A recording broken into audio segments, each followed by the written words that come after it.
Bismillah, wabillah, wa minallah, wa ilallah, wa fisabilillah, wa ala millati rasulullah Muhammadin sallallahu alaihi wasallam. Tawakkaltu ala Allah, masya Allah, kana wa malam yasha' lam yakun. La hawla wa la quwata illa billahil alil azim. Hasbunallah wa ni'mal wakil. Waraddallahu alladhina kafaru bighaidhihim lam yanalu khaira. Wa kafallahul mu'mininal qital. Wa kafallahul mu'mininal qital. Wa kafallahul mu'mininal qital. Wa kanallahu qawiyyan aziza. Saya seorang hamba Allah yang dhaif, penuh dengan dosa dan kesalahan dan kekurangan, Muhammad Maulana Ishaq, orang Kudus asli ya. Dan sekarang saya tidak berada di Kudus, tidak menetap di Kudus seperti itu. Dengan malam ini saya bermubahalah agar Allah saksikan dan Allah menurunkan keputusannya lebih cepat daripada kilat. Seperti itu. Ya Allah, jika perjuangan saya Muhammad Maulana Ishaq Al-Qudusi meluruskan nasab Nabi dan mengatakan bahwa Ba'alwi itu munqati'un wa maudhu', tidak tersambung garis lurus patrilineal ke Rasulullah lewat jalur Ahmad bin Isa, ya, itu perjuangan saya itu keliru di mata Allah. Saya mohon dimatikan dalam jarak 40 hari dan saya dilaknat dengan laknat yang paling berat yang bisa dibayangkan oleh manusia kalau perjuangan itu salah.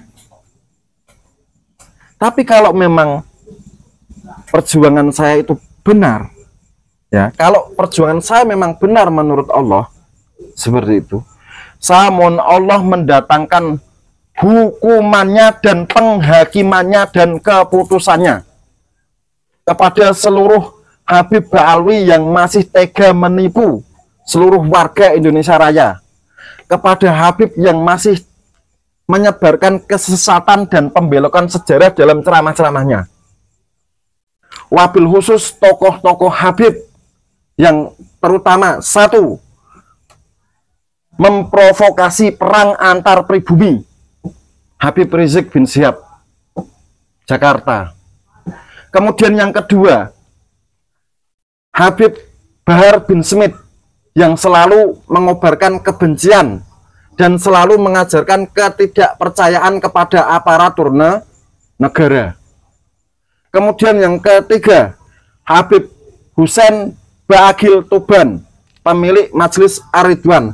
Kenapa seperti itu? Karena ini pesanan dari guru saya, karena dia diam-diam di belakang layar bergerak mematikan dan melakukan lobby-lobby. Yang keempat, semua tokoh-tokoh Habib besar, terutama yang membelokkan sejarah dan lain-lain. Aku meminta, jika aku benar ya Allah, hukumlah mereka dengan hukumanmu. Hakimilah mereka dengan penghakimanmu. Ya Allah, jadikanlah takdirmu di bumi sebagaimana takdirmu di langit. Ya Allah, jadikanlah takdirmu di bumi sebagaimana takdirmu di langit. Ya Allah, jadikanlah takdirmu di bumi sebagaimana takdirmu di langit. Allahumma ij'al qudratika fil ardi ka qudratika fis sama. Allahumma ij'al qudratika fil ardi ka qudratika fis sama.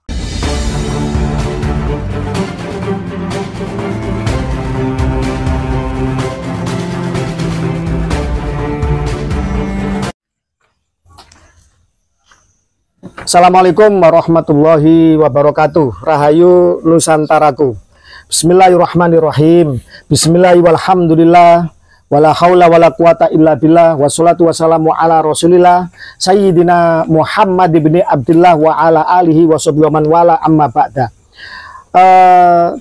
Saudara-saudara setanah air, sebangsa dan setanah air, sebangsa, seperjuangan para pribumi Nusantara dan para pecinta kebenaran. Sampai pada hari ini saya dengan tidak sengaja ketika berkunjung kepada saudara-saudara seperjuangan sefrekuensi di Banyumas Raya, saya berjumpa dengan sahabat lama saya, yaitu seorang aktivis atau pengikut gerakan Thorikoh, yaitu Gus Maulana Ishaq, Gus Chandra Maulana Ishaq, asli Kudus. Wallahu a'lam. Beliau dalam salah satu riadohnya berkunjung di Purwokerto di Banyumas saya bisa berjumpa dengan beliau. Lah, sebagaimana yang pernah kita jalani bersama, yang pernah viral dan akhirnya menjadi tolok ukur bagaimana campur tangan Tuhan di dalam polemik nasab terkait kesucian nasab Nabi yang sementara ini dilakukan, tertuduh dan pemalsu terindikasi terkuat ya, pemalsu nasab klan Ba'alwi imigran dari Yaman. Ketika beliau waktu itu dipleret kalau nggak salah bulan November 2 tahun yang lalu, melakukan mubahala itu dalam rangka karena beliau bermimpi 3 kali berjumpa dengan Kanjeng Nabi Muhammad SAW, dan salah satunya Kanjeng Nabi titip salam kepada saya dan menjadi amanah untuk menyampaikan ke seluruh bangsa Indonesia. Sebagaimana kita selalu menghindari hal-hal yang bersifat metafisik, halu dan lain sebagainya, saya menyampaikan kalau beliau berani dimubahala bahwa yang disampaikan itu benar, mimpinya kepada Kanjeng Nabi itu benar, maka beliau harus siap untuk menerima risiko seandainya bohong. Ternyata alhamdulillah hingga detik ini beliau masih segar bugar. Beliau sebagai pengikut Thariqah semakin luas gerakan jaringan dakwanya, alhamdulillah. Bahkan bisa menegakkan jatman di jalan yang benar, Jamiah Ahli Thariqah An-Nadiyah yang dibawa naungan Nahdlatul Ulama di jalan yang benar. Dan aktor yang berusaha membelokkan jatman akhirnya tersingkir dan membuat tandingan. Dan nanti beliau akan mengulas. Gini Gus Maulana Ishak, ketika panjenengan dulu di mubahala, itu panjenengan ada 3 hal ya kalau panjenengan bohong. Yang pertama, panjenengan siap mati dalam waktu 10 hari. Nyatanya hingga hari ini panjenengan segar bugar, sehat. Ya, dan semakin tanggal 20 Juli 2025 ya. Ya, oke. 20 Juli 2025. Panjenengan semakin menyala, semakin segar. Yang kedua, panjenengan siap untuk menjadi umatnya Rasulullah yang pertama kali masuk neraka dan menjadi yang terakhir kali umatnya Rasulullah yang keluar dari neraka. Itu suatu mubahala dan suatu sumpah yang berat. Terus terang waktu itu saya di samping panjenengan saya gemetar membayangkan risiko yang bakal panjenengan terima kalau seandainya panjenengan bohong, dan alhamdulillah ternyata tidak terjadi apa-apa. Tetapi begini, apakah itu berdampak? Iya, berdampak. Tetapi yang saya sesalkan, yang saya prihatin, dampaknya itu kepada para muhibbin Habib, bukan kepada Habibnya. Gimana ini? Terus Muhibbin Habib banyaklah, kiai di atas podium di Banten meninggal tiba-tiba, kiai Pasuruan meninggal tiba-tiba, dan kalau saya hitung lebih dari 10 ya, sekitar berapa ya, hitungan panjenengan? Ya kalau dari keterangan Tubagus Nur Fadil ya lebih dari 10. Lebih dari 10. Yang terakhir Gus A, inisial A dari Bojonegoro ya, Jawa Timur, itu juga habis mengikuti panjenengan mungkin ya, bermubahala ngangkat Quran, tidak lama kemudian juga meninggal. Ya moga-moga mereka semua husnul khotimah, diampuni semua dosanya. Kita tetap mendoakan kebaikan, karena doa baik kembali baik, doa buruk juga akan kembali buruk. Allah Maha Pengasih, Maha Penyayang. Cuma ini kan efek dari mubahala ini kan secara substansi sebenarnya kan meminta campur tangan Tuhan, meminta keadilan Tuhan, agar Tuhan Allah Subhanahu wa taala mempercepat tentang pembuktian suatu kebenaran atau kebatilan, kan begitu sebenarnya. Tentu saja pasti banyak yang membuli bahwa setiap hal yang bersifat halu, metafisik atau tidak terkonfirmasi secara ilmiah mesti akan banyak orang mencibir. Tapi ya sudah, itu bagian proses, karena dalam agama kita hal yang gaib wajib diimani, ya kan? Innalladzina amanu, ya apa? Alladzina yu'minuna bil ghaibi. Semacam itu. Karena beliau mursyid, saya tes langsung benar dalilnya. Oke, baik, terima kasih. Lah, Bung Maulana Ishak, saudaraku, ini gimana fenomena kok banyak habaibnya seolah-olah baik-baik saja? Ya, ada sih ya beberapa yang meninggal, tapi kan tidak signifikan. Tetapi justru pribuninya, muhibbinnya, pendukung mereka yang banyak meninggal. Terus banyak juga di antara pribumi yang menjadi pengkhianat. Jongos-jongos mereka yang terang-terangan dulu bersama barisan pelurusan nasab, tiba-tiba berbalik arah. Gimana menurut panjenengan? Silakan. Begini, ini kebetulan saya kemarin ya, sehari 2 hari yang lalu itu saya bertanya kepada guru ini kok tiba-tiba ada beberapa orang-orang besar yang berbalik arah atau berhenti begitu. Nah itu guru saya itu kemudian mengajari firman Allah di Quran surat Ali Imran yang bunyinya a'udzubillahi minasyaitonirrajim wa may yanqalib ala aqibaihi fala yadurrullaha syai'a wa sayajzillahu syakirin. Jadi kalau dalam sebuah perjuangan itu sunatullahnya ada yang balik arah, ada yang mundur, itu sunatullah, sebuah hukum kepastian dari Allah. Dan sunnatullahillati qad khalat min qablu walan tajida li sunnatillahi tabdila. Jadi sunnah Allah itu ya yang sudah-sudah itu nggak ada pembatalan, nggak ada perubahan. Jadi dalam setiap perjuangan itu pasti ada yang berbelok arah, mundur atau bagaimana. Berarti bukan hal yang aneh ya? Bukan hal yang aneh. Oh, tiba-tiba kenceng ya, tiba-tiba kemudian berbalik arah. Mulai hari ini saya tidak mau tampil lagi atau istirahat. Ya, itu atau kemudian istilahnya berbalik arah, ya kan? Berbalik arah jelas-jelas gitu ya. Nah, cuman di situ kan wasayajzillahu syakirin, tapi Allah itu akan membalas orang-orang yang berjuang di jalannya untuk menegakkan kebenaran.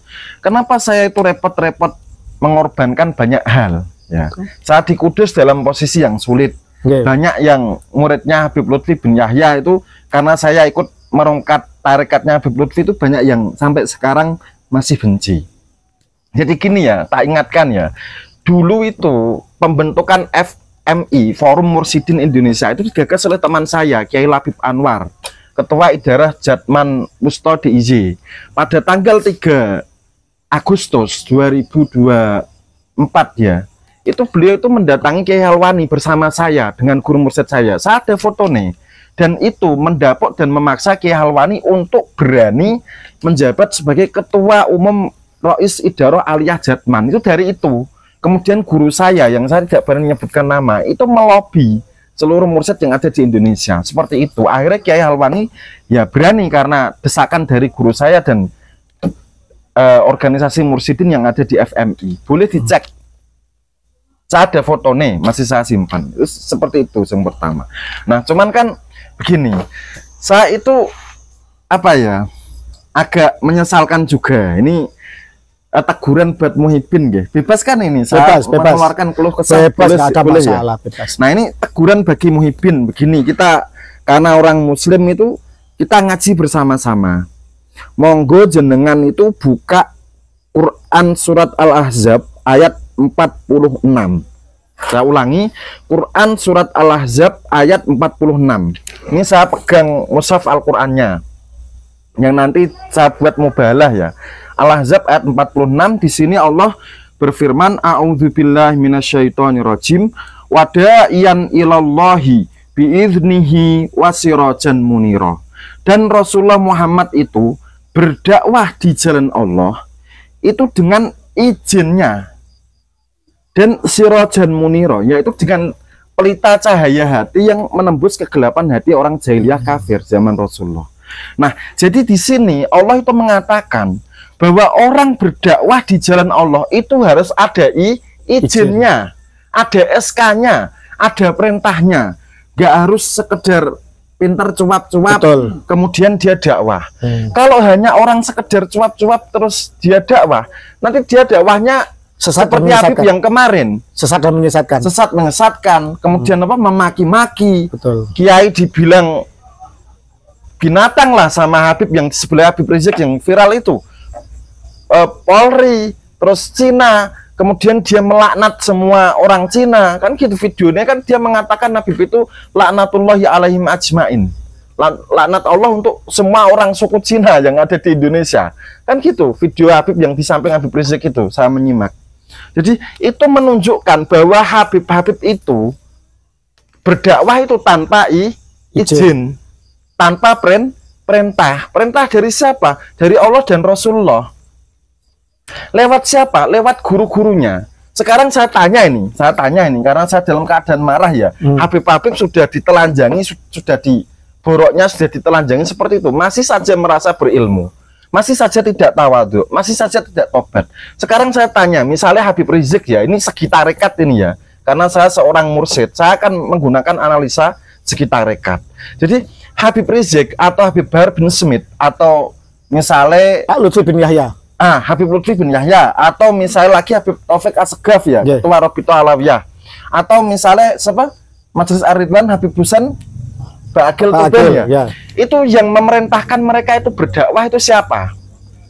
Yang memerintahkan mengizinkan mereka membuat majelis taklim itu siapa? Itu ada izinnya, ada istikhlafnya, ada mandatnya. Misalnya guru A yang mengizinkan dia itu mengangkat murid siapa? Guru B dari guru siapa? Kita verifikasi sanad dakwah dan irsyadnya sampai Rasulullah atau munqati. Kalau munqati, saya pastikan itu akan satu, kurang bermanfaat. Kemudian yang kedua, kurang berkah. Kemudian yang ketiga, dia biasanya, mohon maaf, tidak bisa mengendalikan ucapannya. Banyak memaki yang aneh-aneh. Itu karena dia itu nggak ada izin dari guru, pertanda dia itu belum lulus dalam pendidikan di bawah tarbiyah guru. Kemudian dia tidak mengambil ibroh dan uswah dari para nabi dalam berdakwah. Saya contohkan, ini Habib Rizik bin Syihab Jakarta, dengarkan. Habib Bahar bin Smith, dengarkan. Habib Taufik Assegaf, dengarkan. Kemudian Habib-habib yang sering memaki-maki di panggung, dengarkan perkataan saya. Kenapa seperti itu? Karena saya mewarisi sanad dan istikhlaf dari Syekh Yasin Al-Fadani untuk semua keilmuannya, ijazah, riwayat, musalsal dan lain-lain. Jadi jenengan buka di Quran surat Toha ya. Nah, kita buka di Quran surat Toha ayat 46. Jadi Allah di situ berfirman, A'udzubillahi minasyaitonirrajim. Faqulalaha qaulan layyinan la'allahu yatadzakkaru aw yakhsha. Jadi wahai Musa, wahai Harun, berkatalah kalian berdua kepada Fir'aun dengan perkataan yang lemah lembut. Barangkali Fir'aun dan kroni-kroninya itu akan tersadarkan dan mereka akan takut kepada Tuhanmu. Nabi Musa, Nabi Harun sebaik-baik orang di zamannya dan mendakwai Fir'aun seburuk-buruknya orang yang diabadikan dalam Quran, itu disuruh lemah lembut, qaulan layyinan, disuruh berkata lemah lembut. Apalagi kita mendakwai orang muslim, apalagi kita mendakwai pejabat-pejabat Indonesia yang terhormat yang beragama muslim. Jangan dimaki. Kalau Anda itu sukanya memaki pejabat atau orang yang berseberangan dengan Anda, itu pertanda Anda itu tidak punya satu izin berdakwah yang tersambung dari Rasulullah. Kedua, keilmuannya itu masih diragukan. Ketiga, akhlaknya apalagi. Seperti itu. Panjenengan buka di kitab Tanbihul Muhtarin karya Syekh Abdul Wahab Asy'arani. Di situ dijelaskan, ya, waktu zaman Khalifah Ali berada di Kufah kan, ibu kotanya kan di Kufah. Waktu Imam Malik dipindah di Kufah, itu beliau suatu hari berjalan-jalan ke Basrah, dan di situ Imam Ali itu mendengarkan dai-dai yang ceramah, yang kira-kira keilmuannya nggak tepat, diberhentikan. Yang kira-kira ahlaknya bukan ahlak yang karimah, yang mahmudah, diberhentikan, tidak diizinkan ceramah. Nah sekarang saya tanya, yang izinkan Habib Rizik ceramah siapa? Yang izinkan Habib Bahar bin Smith ceramah siapa? Yang izinkan Habib Taufik Assegaf ceramah siapa? Gurunya. Gurunya punya izin sampai Rasulullah mutasil atau tidak? Saya jamin tidak. Seperti Habib Lutfi misalkan mengaku muridnya Mbah Malik bin Ilyas. Nah, kalau untuk Habib Lutfi ya, barusan kan kita ketemu sama zuriatnya Mbah Malik ya. Mbah Ilyas. Mbah Ilyas, betul, Mbah Ilyas. Itu keluarga Mbah Ilyas itu berterima kasih kepada orang yang sudah membongkar kepalsuan kemursidan Habib Lutfi dalam tarekat Sadiliyah dan Naqsabandiyah yang diakunya diwarisi dari Mbah Malik. Itu keluarganya saja sangat-sangat berterima kasih. Loh kok ada orang Kudus yang membenci saya karena saya membongkar kemunqatian kemursidan Habib Lutfi? Maksudnya bagaimana? Saya ini mursid Sadiliyah, saya mursid Satoriyah. Jenengan kok membenci orang yang benar itu bagaimana? Afaman yamshi mukiban ala wajhihi ahda amma yamshi sawiyan ala siratim mustaqim. Apakah setiap mukibin itu otaknya terbolak-balik? Gini Gus, seorang Habib pernah ke rumah saya. dia datang dengan beberapa pengikutnya, mungkin mencoba persekusi ya. Muridnya Pak Taufik Segaf, terkonfirmasi seperti itu, kurang lebih seperti itu. Kemudian mencoba untuk mencibir tes DNA. Akhirnya kami pertegas, kami jelaskan, dan kami tanyakan kepada dia setelah terjadi sedikit perdebatan, apakah ente masih mengaku Sayyid? Lah, anak ahwal. Jadi beliau aja depan muhibinnya yang ikut ke rumah itu tidak berani ngaku Sayyid. Saya tanya, mana isbat dari negara leluhur, Yaman atau Irak? Kalau mau berdebat, silakan tunjukkan apa namanya pembuktian nasabmu. Depan muhibinnya itu tidak berani untuk ngaku Sayyid.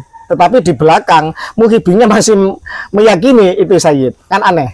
Ini muhibin ini gimana ini? Ya, kalau mukibin itu kan di Al-Quran kan di Tabarok versi Kiai Nur Ihya ya. Afaman yamsi mukiban ala wajhihi ahda amma yamsi sawiyan ala siratin mustaqim. Quran surat Tabarok surat Al-Mulk. Itu kan mukibin itu kan yang menelungkupkan wajahnya dan membalik kepala dijadikan di bawah. Otaknya sungsang. Bahasa Al-Quran seperti itulah. Makanya dari secara rasio ya, secara logis, ketika panjenengan bermubahala dulu, Habib-habibnya itu sebenarnya di dalam dirinya itu sudah tahu, kalau udah ragu kalau dirinya Sayyid sebenarnya, dzurriyyah Nabi. Buktinya apa? Mereka tidak bisa menghadirkan kok isbat nasab dari Yaman maupun Irak, negara leluhurnya kan. Betul. Hanya Islam sendiri di Jakarta. Sebenarnya mereka sendiri ragu. Cuma mukibin yang korban doktrin inilah yang ngeyel, yang mati-matian apa namanya malah menyerang dan meyakini bahwa mereka adalah dzurriyyah Nabi, dan akibatnya banyak muhibbin, banyak mukibinnya Habib atau jamaknya kabain, kibin dan kabain. Akhirnya mereka yang akhirnya menjadi korban. Ini kan kita perlu prihatin karena mereka bagaimanapun masih saudara kita sebangsa dan setanah air, sama-sama pribumi Nusantara begitu. Nah, ini sekarang panjenengan menyampaikan tadi bahwa panjenengan ada perintah dari guru, diizinkan, dan panjenengan juga mendapat isyarah untuk di akhir bulan Suro untuk bermubahala. Betul. Monggo silakan. Jadi sebelum masuk ke awal Muharram itu banyak pejuang pelurusan nasab di Kalimantan Selatan itu nelpon saya, WA, voice note itu nangis. Di pejuang pelurusan nasab hanya di Kalimantan Selatan ya. Karena di Kalimantan Selatan itu di sana itu dikunci sama tuan guru Kalimantan Selatan agar tidak membahas masalah nasab. Sudah bilang guru-guru ikut guru sekumpul saja. Itu bilangnya tuan guru Kalimantan. Walaupun dalam hal pelurusan nasab ini kan guru sekumpul ternyata pada posisi yang salah ya. Karena Habib itu tidak terkonfirmasi sebagai dzurriyyah Sayyid Ahmad bin Isa. Tenang saja saudara-saudaraku yang aku cintai, yang ada di Kalimantan, yang di Tanjung Rema, yang ada di Tungkaran, yang ada di Kampung Melayu Ilir, yang ada di dalam Pagar, atau yang ada di sekitaran Martapura. Tenang saja, ini Gus Fakih ini dalam rangka, dalam usaha melobi nakib Sayyid Ahmad bin Isa untuk didatangkan ke Indonesia dan menstempel bahwa Ba'alwi itu bukan dzurriyyah Sayyid Ahmad bin Isa garis lurus. Dan kita berusaha untuk mendapatkan foto waktu ziarah di makam Sayyid Ahmad bin Isa yang asli di Najaf Wadi Asalam. Semoga Allah dilancarkan segala usaha ini. Amin, amin. Nah, gini, kembali ke mubahalah gimana? Sebentar, sebelum ke mubahalah ini. Jadi, saya ingatkan sekali lagi ya, ternyata konten saya kemarin kurang mendapat apa ya, apresiasi dan pemahaman. Jadi, Habib-habib yang pakai jubah, pakai burdah, pakai imamah, jangan sekali-kali menipu orang awam. Ini ada sanate, ya. Sanat selendang burdah ini saya dapatkan dari Uwais Al-Qarni, dari Sayyidina Ali, kemudian dari Rasulullah. Sanat jubah ini, ya, bukan asal pakai, bukan, tapi ini dari Uwais Al-Qarni lewat Sayyidina Umar. Kemudian dari Rasulullah. Kalau jenengan baca kitab-kitab hadis itu kan masyhur. Sayyidina Umar sama Sayyidina Ali disuruh mencari Uwais Al-Qarni. Dan itu masing-masing Sayyidina Ali diberi titipan burdah oleh Rasulullah untuk diberikan ke Uwais Al-Qarni, dan Sayyidina Umar juga. Intinya segala atribut seorang agamawan, atau seorang mursyid, atau seorang pendakwah, itu selain ajarannya, atributnya pun juga harus ada sanatnya. Harus ada sanatnya. Termasuk imamah yang jenengan Termasuk pakai. imamah. Bagaimana Termasuk mawar ini Ya. ada sanate. Ini Ya. ciri tarekat Qadiriyah. Karena mawar itu bahasa Arabnya ward. Kalau kita tasghir jadi wirid, artinya wirid. Dia harus menjaga wirid-wiridnya.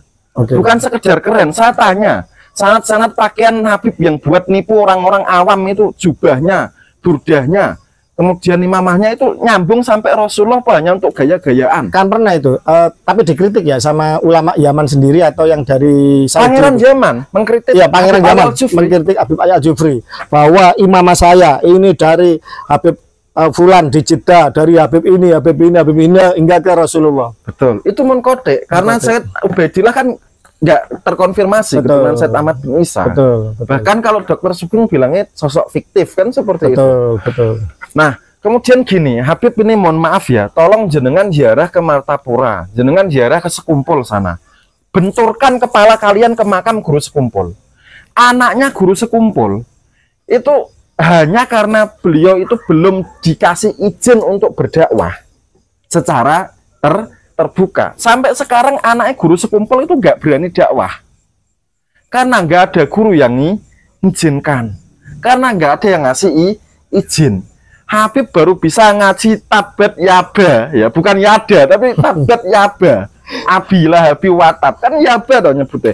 Habib-habib yang kayak gitu keilmuan masih menyedihkan, adab apalagi, kemudian sanad istikhlaf keilmuan apalagi, ijazah irsyad apalagi, mujahadah hawa nafsu apalagi, itu masih menyedihkan. Yang mengizinkan mereka berdakwah siapa?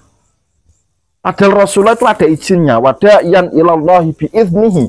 Rasulullah mendapat izin dakwah dari malaikat Jibril. Malaikat Jibril dari Allah izinnya. Coba buka izin sanad dakwah dari Rasulullah. Ud'u ila sabili rabbika bil hikmati wal mau'idhatil hasanah. Serulah manusia itu ke jalan Tuhanmu dengan jalan yang hikmah, yang bijaksana, dengan tutur kata yang santun, yang melembutkan. Itu yang diterapkan Wali Songo. Habib sudah pernah apa belum diizinkan untuk dakwah? Oke. Karena kemudian mereka sudah diingatkan, sudah dibongkar, malah semakin sombong, semakin rasis dan membuat banyak hal kerusakan.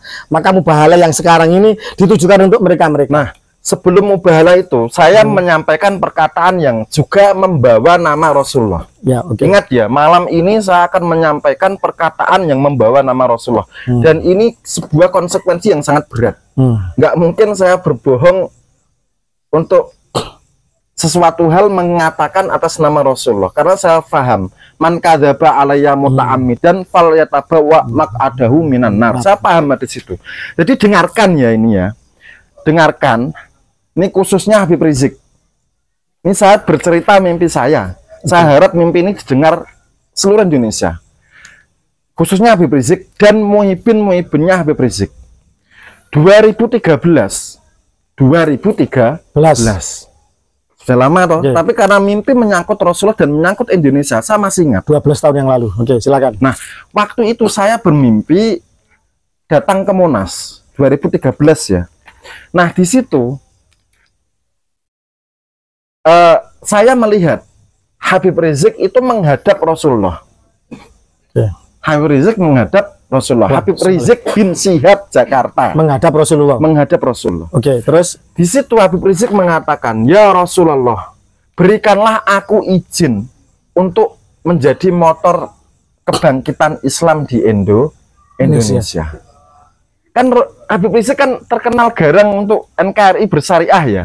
Ya karena Rasulullah seperti itu menampakkan seperti itu, bahwa Habib Rizik meminta restu Rasulullah untuk kebangkitan Islam di Indonesia. Tahu kira-kira jawaban Rasulullah apa?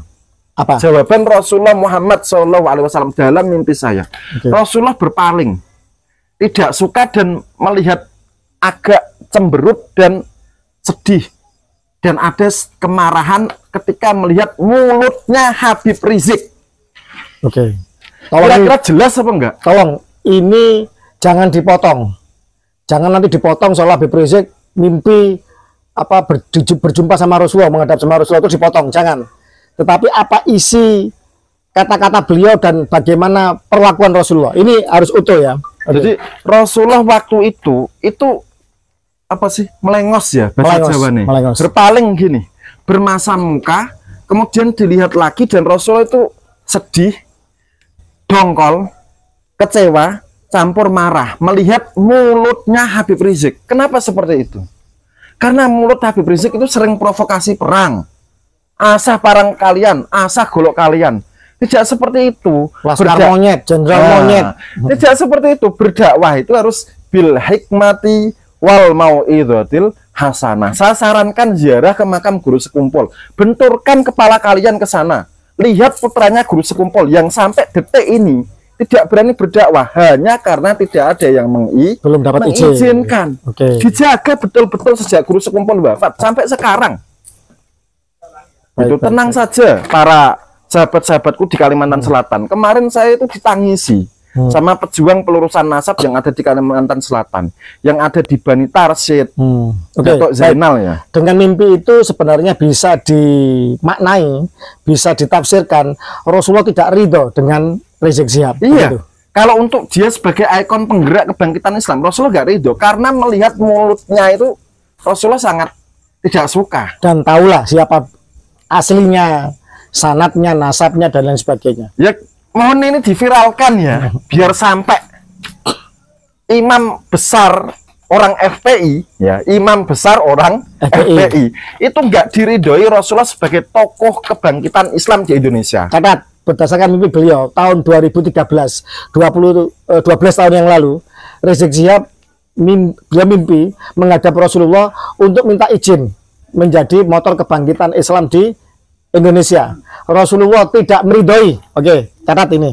Semoga ini menjadi pengingat dan bisa sampai ke seluruh pelosok penjuru tanah air. Dan restu kebangkitan Islam di Indonesia itu diberikan kepada salah seorang yang ada di NU. Oh, itu organisasi NU. Di mimpi saya seperti itu. Namanya nggak boleh disebutkan. Tidak boleh disebut karena dia orang yang tidak dikenal dan tidak terkenal. Oke. Tapi jenengan tahu siapa dia? Tahu lah. Namanya semua tahu ya. Tapi nggak boleh. Nggak boleh. Oke, ya sudah. Itu motornya nanti. Oke, insya Allah. Oke, baik, terima kasih. Seperti itu. Kemudian terus kapan mubahalanya ini? Sebentar. Oke, begini. Waktu perselisihan Rasulullah dengan orang Nasrani Najran, itu kan juga soal nasab. Oke. Waktu itu adalah nasab Nabi Isa. Nabi Isa dikatakan sebagai anak Tuhan oleh orang Nasrani Najran. Kan seperti itu, dan Rasulullah Muhammad mengingkari itu. Kemudian Rasulullah Muhammad diperintahkan untuk bermubahalah.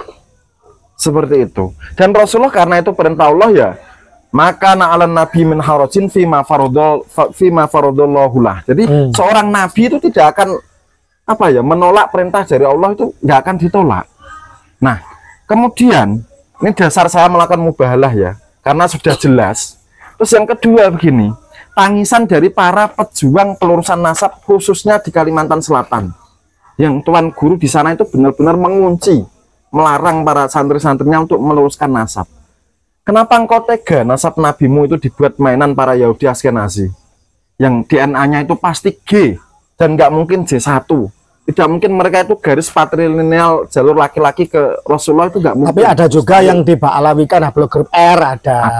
Tapi kan nggak mungkin ya. J1 kan nggak mungkin. Seperti itu. J1 dan FGC 10500. Nah, keturunan Imam Ali nggak mungkin. Kenapa ulama Tuan Guru di Kalimantan itu pada diam, malah kesannya kerjasama sama klan Ba'alwi? Kira-kira ayo gini aja lah, ulama yang ada di Kalimantan atau yang masih jadi mukibin, ayo adu mubahalah sama saya. Se-Indonesia saya terima tawarannya. Siapapun, baik Habib maupun muhibin, silahkan. Oke. Cuman adu mubahalah saja ya. Saya tidak mau adu kekerasan atau adu lain-lain. Adu mubahalah saja. Karena fakta itu sudah jelas. Jenengan kan sudah ketemu banyak nakib dunia, kan nggak ada yang berani mengisbat Ba'alwi, kan nggak ada. Ini udah keliling ke Timur Tengah, udah melobi banyak nakobnya, ternyata nggak ada. Ketua Nakib Internasional Sayyid Munir As-Suwaiki Al-Husaini Turki, ya itu juga jelas nggak akan berani siapapun. Sayyid Anas Al-Madinah kemarin juga jelas. apa namanya, tetap harus dari negara asal leluhurnya, dari keluarganya, keluarga Nakib Sayyid Ahmad bin Isa. Kalau itu berani nisbat, maka yang lain pasti berani, kan begitu.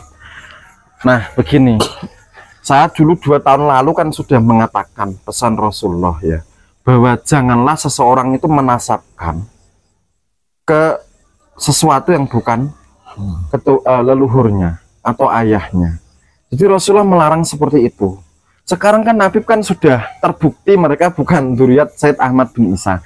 Jangan diulangi lagi ya. Jadi mubahalah malam ini saya diminta Gus Fakih untuk bermubahalah melawan para Habib, khusus para Habib pertama.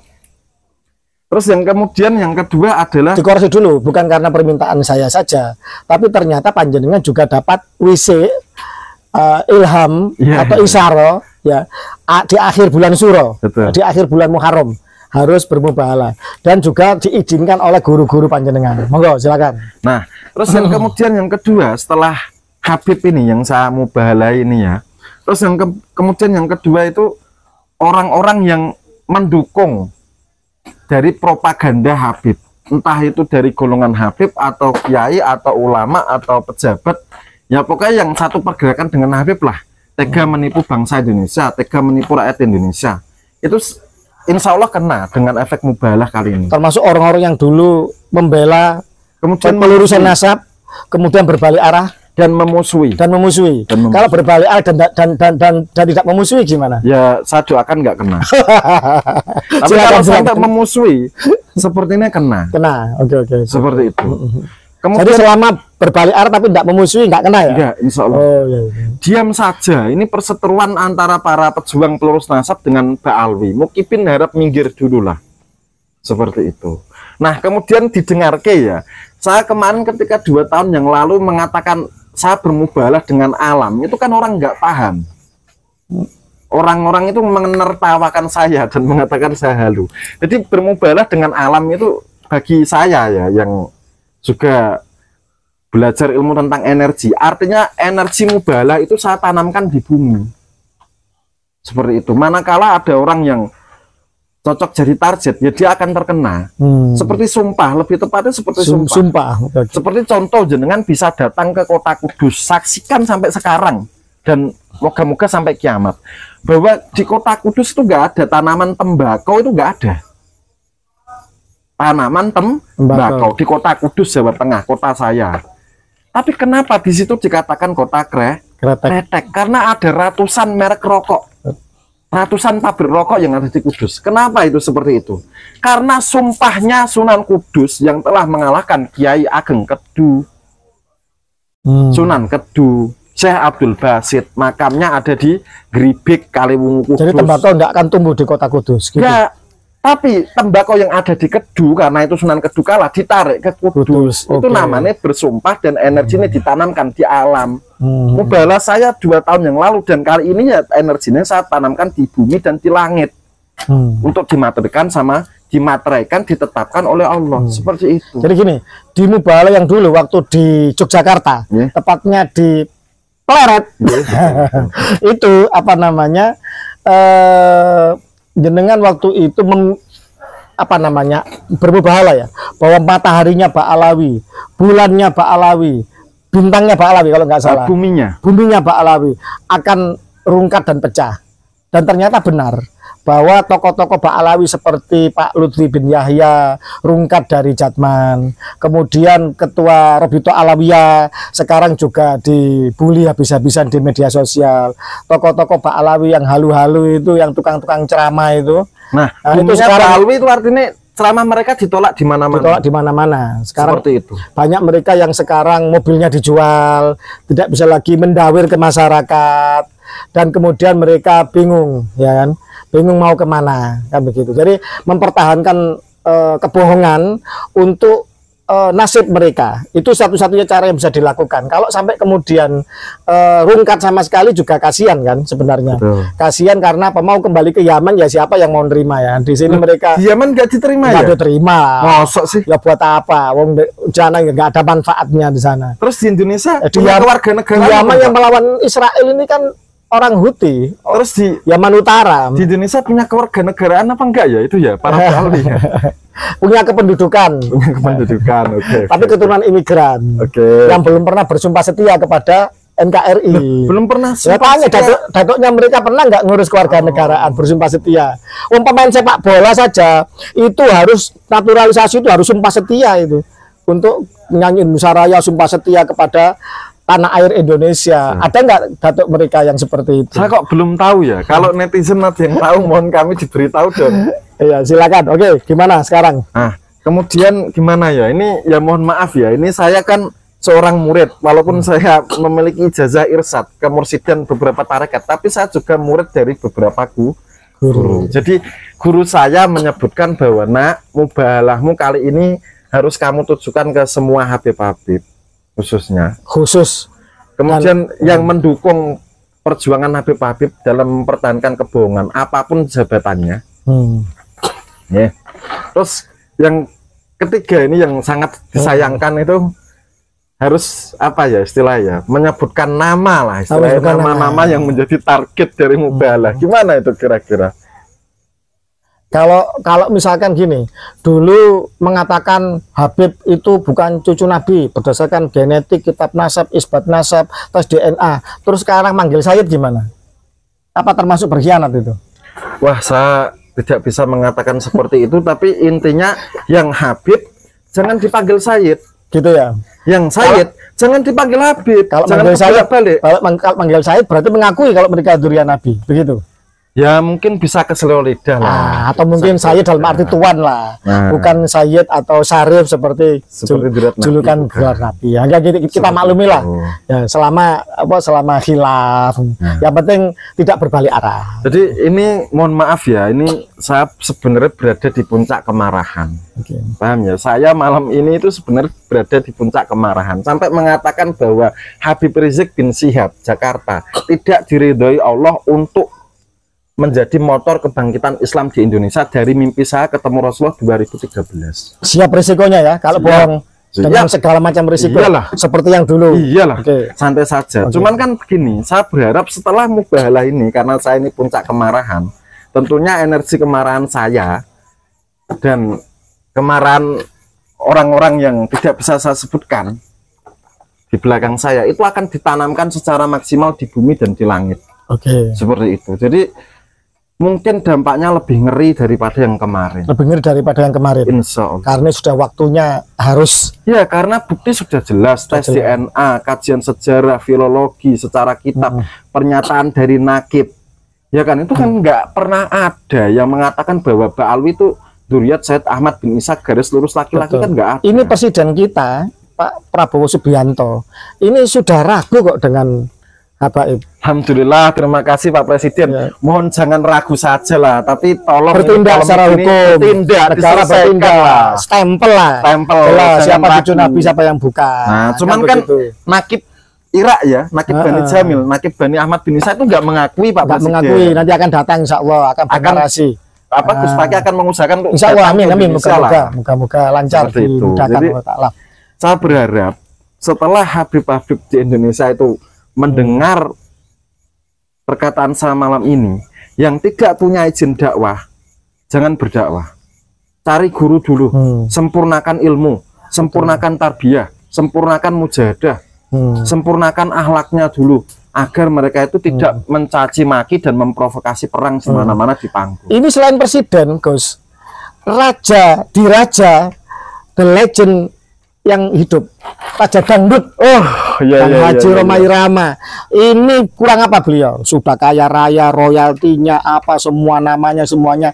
Beliau saja yang seperti itu dengan Forsa yang jutaan, 6 atau 7 juta ya anggota Forsa, dan sudah beliau juga ya. Beliau mengatakan akan mewakafkan sisa umurnya untuk meluruskan nasab Nabi di Nusantara. Ingin mengingatkan mereka-mereka yang palsu ini agar tidak berulah dan tidak membuat kerusakan di bumi Nusantara. Luar biasa ini. Nah, ini mestinya mohon maaf, mestinya orang-orang yang kemarin mundur atau berhenti karena istirahat atau ragu. Malu sama Bang Haji Rhoma Irama ini harusnya. Karena beliau lebih sepuh, lebih sekali dari saya saja. Iya.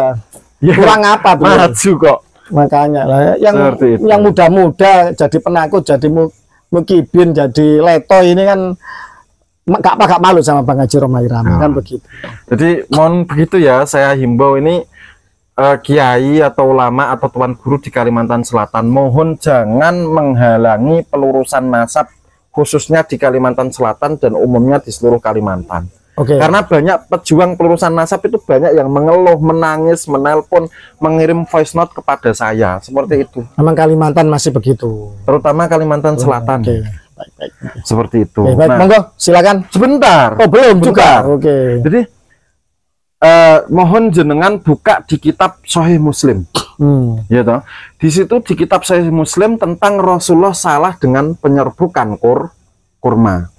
Jadi di Sahih Muslim itu kalau nggak salah nomor 5348. Betul. Ya, tentang Rasulullah salah dalam penyerbukan kurma. Itu bahwa Rasulullah suatu hari lewat perkebunan kurma.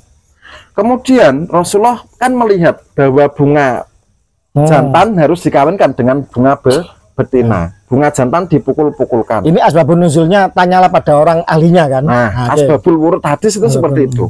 Nah, kemudian Rasulullah mengatakan bahwa kamu nggak perlu memukul-mukulkan bunga jantan ke bunga betina.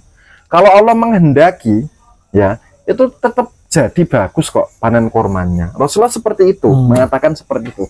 Tapi karena yang mengatakan Rasulullah, tentunya kan petani kurma itu nurut. Karena yang mengatakan Rasulullah Muhammad Shallallahu Alaihi Wasallam di kitab Sahih Muslim nomor hadis 5348. Bab Rasulullah salah dalam penyerbukan kurma. Seperti itu. Nah, kemudian setelah itu Rasulullah lewat di sana beberapa bulan kemudian tahu apa yang terjadi? Ternyata kurmanya tidak gagal panen. Karena kita secara sederhana gagal panen karena bunga kurma itu butuh dikawinkan antara jantan dan betina. Kemudian sahabat yang tadi itu apa istilahnya? Melehke Rasulullah. Paham ya? Melehke. Kalau bahasa Jawa kita melehke atau menyinggung Rasulullah bahwa ya Rasulullah bunga kurmanya gagal panen, bagaimana ini? Lalu Rasulullah bilang apa? Rasulullah nggak bilang anak Nabi di dalam darah saya mengalir anak Rasulullah nggak mengatakan seperti itu. Iya. Atau aku sering mendapat wahyu. Ya. Aku sering dibimbing Jibril. Rasulullah tidak mengatakan seperti itu. Atau aku pemimpin umat Islam seluruh dunia atau seluruh Indonesia. Rasulullah tidak mengatakan seperti itu. Tapi Rasulullah mengatakan antum a'lamu bi amri dunyakum. Kamu itu lebih tahu, lebih paham, lebih pandai tentang urusan duniawi kalian. Ingat para kiai, Rasulullah saja itu ketika salah dikritik, beliau itu langsung taslim. Oke, saya salah, kamu yang benar.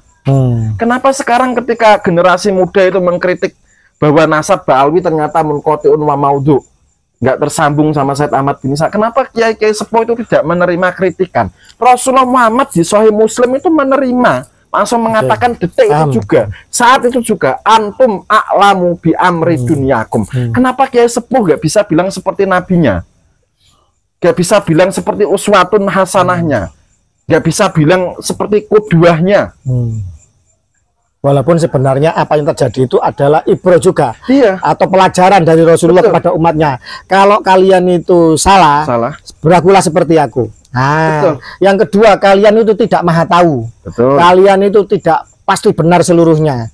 Banyak hal yang kalian tidak tahu. Nah, maka kalian harus terus mencari tahu dan contoh lagi. Dalam tarekat kita diajarkan istighfar 100 kali sehari.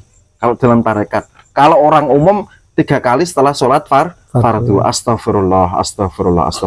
Itu adalah paksaan, teladan dan ajaran agar kita tidak sungkan meminta maaf ketika salah. Agar kita cepat-cepat bertobat ketika kita tahu pada posisi yang salah.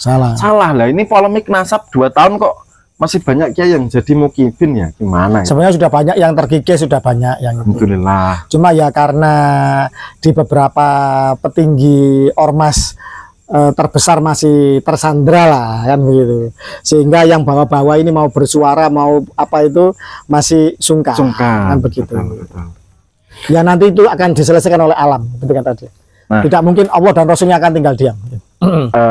Sepertinya ini sudah sampai titik puncaknya. Oke, monggo silakan. Ini harus mubahalah ya, karena Ini sudah waktunya ini. Sepertinya Gus Fakih itu ya memang meminta saya untuk bermubahalah, maka ya nggak apa-apa lah, nggak apa-apa demi rakyat Indonesia. Monggo Panglima Mijil. Nah, ini bisa disaksikan, ini Al-Quran benaran, 30 juz lengkap ya. Ini saya bermubahalah sekaligus menantang mubahalah bagi yang masih ngeyel untuk membela Ba'alwi. Saya juga menentang mubahalah, monggo. Dan ini saya mubahalah seperti yang dulu, sumpah dan ditanamkan. Yang melecehkan mubahalah ini bahkan akan terkena akibatnya. Ingat. Oke. Seperti itu. Nah, ini surat Fatihah. Jadi saya di sumpah Gus Fakih pada malam ini dengan Al-Quran betulan. Oke. Ini saya lakukan karena saya masih melihat banyaknya kiai atau ulama atau tuan guru dimanapun yang masih jadi muhibbin. Walaupun seluruh nakib di dunia nggak ada yang mengakui Ba'alwi sebagai dzurriyyat Nabi. Monggo Mas. Silakan. Panglima Mijil ini Panglima Laskar Sabilillah dari Banyumas Raya. Monggo silakan. Silakan. Bismillah, wabillah, wa minallah, wa ilallah, wa fi sabilillah, wa ala millati rasulullah Muhammadin sallallahu alaihi wasallam. Tawakkaltu ala Allah, masya Allah, kana wa malam yasha' lam yakun. La haula wa la quwata illa billahil alil azim. Hasbunallah wa ni'mal wakil. Waraddallahu alladhina kafaru bighaidhihim lam yanalu khaira. Wa kafallahul mu'mininal qital. Wa kafallahul mu'mininal qital. Wa kafallahul mu'mininal qital. Wa kanallahu qawiyyan aziza. Saya seorang hamba Allah yang dhaif, penuh dengan dosa dan kesalahan dan kekurangan, Muhammad Maulana Ishak, orang Kudus asli ya. Dan sekarang saya tidak berada di Kudus, tidak menetap di Kudus seperti itu. Dengan malam ini saya bermubahalah agar Allah saksikan dan Allah menurunkan keputusannya lebih cepat daripada kilat. Seperti itu. Ya Allah, jika perjuangan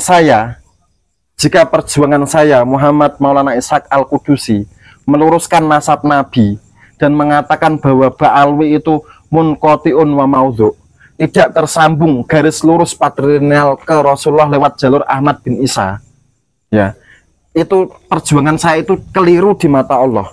Saya mohon dimatikan dalam jarak 40 hari dan saya dilaknat dengan laknat yang paling berat yang bisa dibayangkan oleh manusia. Kalau perjuangan itu salah.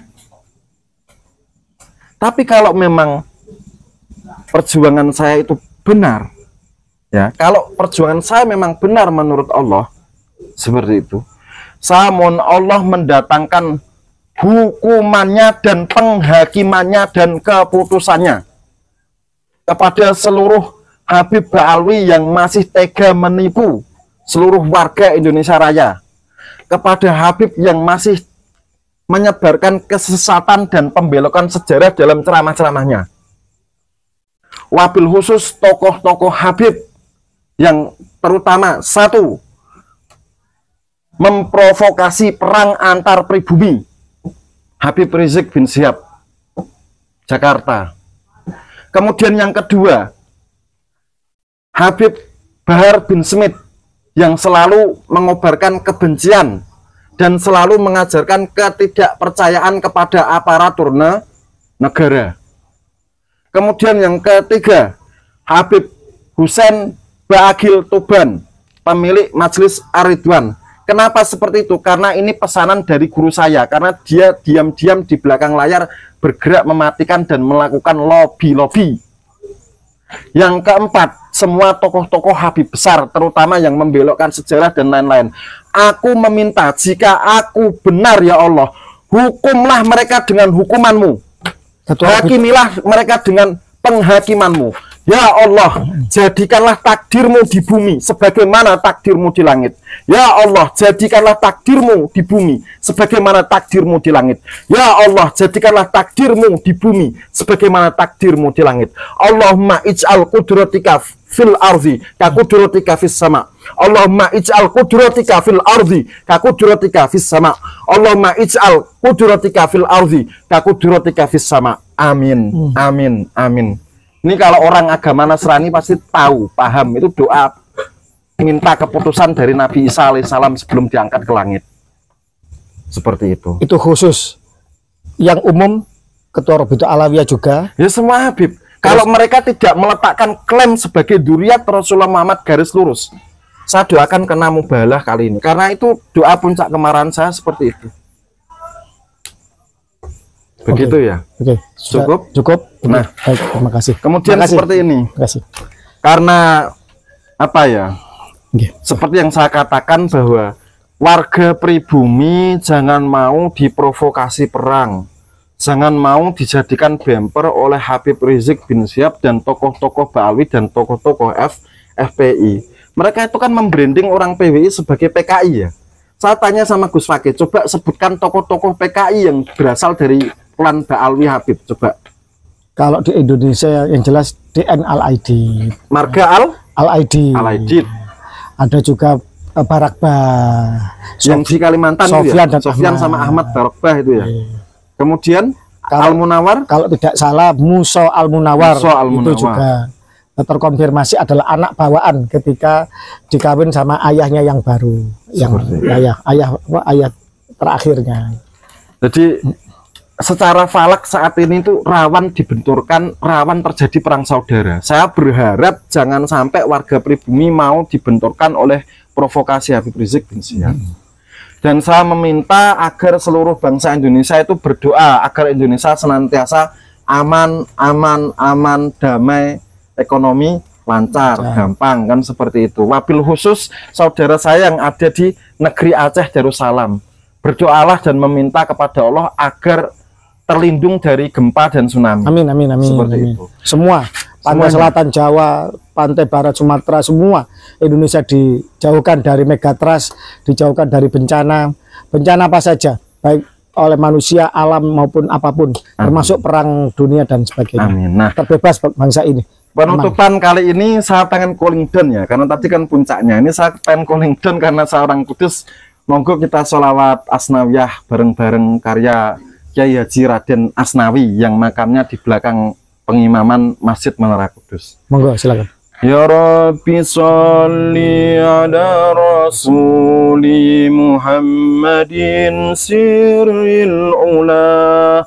Ya Rabbi sholli ala rasuli Muhammadin sirril ula wal anbiya wal mursalin al-ruhi khatman awwala wal anbiya wal mursalin al-ruhi khatman awwala.